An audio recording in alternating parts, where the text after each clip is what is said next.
They say no one walks into your life by accident. But when Evan opened his cabin door to a frostbitten, half-conscious stranger collapsing in the snow, he thought God must have made a mistake. He didn't know then that she wasn't just a stranger fighting to survive the storm, she was the very person who would bring warmth back into a heart he thought was forever frozen. Evan Miles hadn't celebrated Christmas in 5 years. Not since his wife, Rachel, passed away in childbirth, leaving behind a baby girl he named Lily and a life that had once been picture-perfect.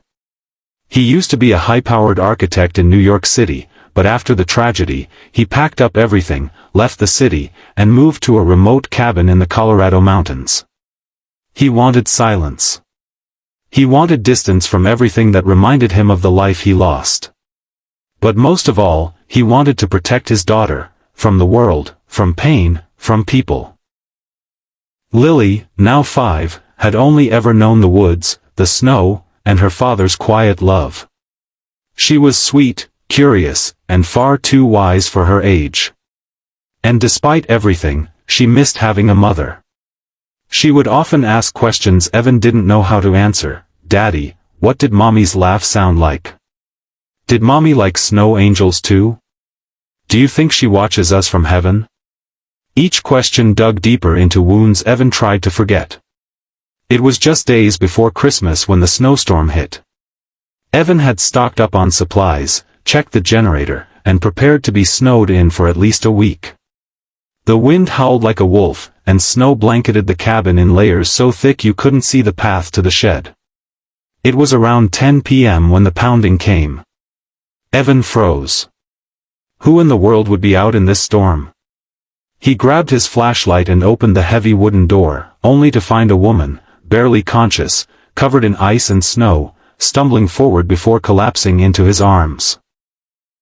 Without thinking, he scooped her up and laid her by the fireplace, wrapping her in blankets while Lily stared with wide eyes from the hallway. Daddy, is she gonna die? Evan didn't answer. He focused on reviving the woman, checking her pulse, massaging her hands. After an hour, her eyes fluttered open, and she whispered, "Where am I?" "You're safe," Evan replied softly. "You're at my cabin. You're lucky you're alive." She coughed, and her eyes searched the room. "My name's Claire. My car slid off the road. I couldn't see anything. I thought I was going to freeze to death out there." "You nearly did." Claire had been on her way to Denver from Chicago. She was a freelance writer with no family, traveling to spend Christmas with a friend who had canceled last minute. Tired and emotional, she had decided to take the scenic route through the mountains, unaware that the worst snowstorm in a decade would hit. Over the next few days, the storm buried the roads, knocked out cell signals, and forced Claire to remain in Evan's cabin. It was awkward at first. Evan was closed off, speaking only when necessary, while Claire, bruised and emotionally frayed, tried to find her footing in this unexpected sanctuary. But then there was Lily. From the moment she saw Claire, Lily was enchanted.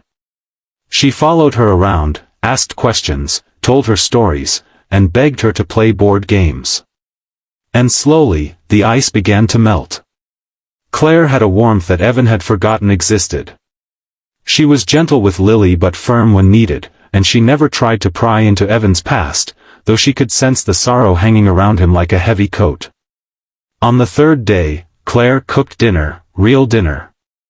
Not canned soup or frozen rations, but roasted chicken, mashed potatoes, and even a small pie. Lily called it the best meal ever, and Evan, though reluctant, admitted it was good. That night, as the wind finally began to die down, Claire sat by the fire with Lily asleep in her lap. Evan sat across the room, watching silently. "You're a good father, you know," Claire said, softly. Evan looked away. "I'm just doing what I can." "She's happy. That says something." He was quiet for a moment. Then he spoke, his voice low and raw. "I used to be happy too. Before Rachel died.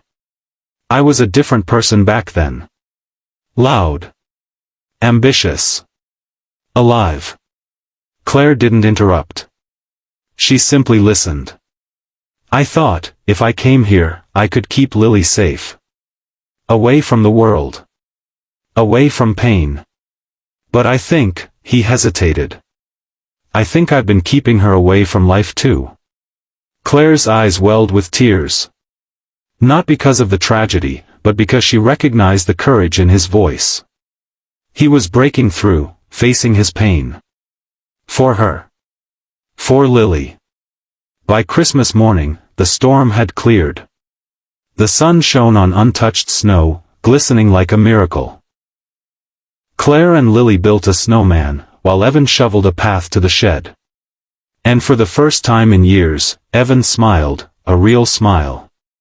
They spent one more night together, laughing over hot chocolate and exchanging stories by the fire.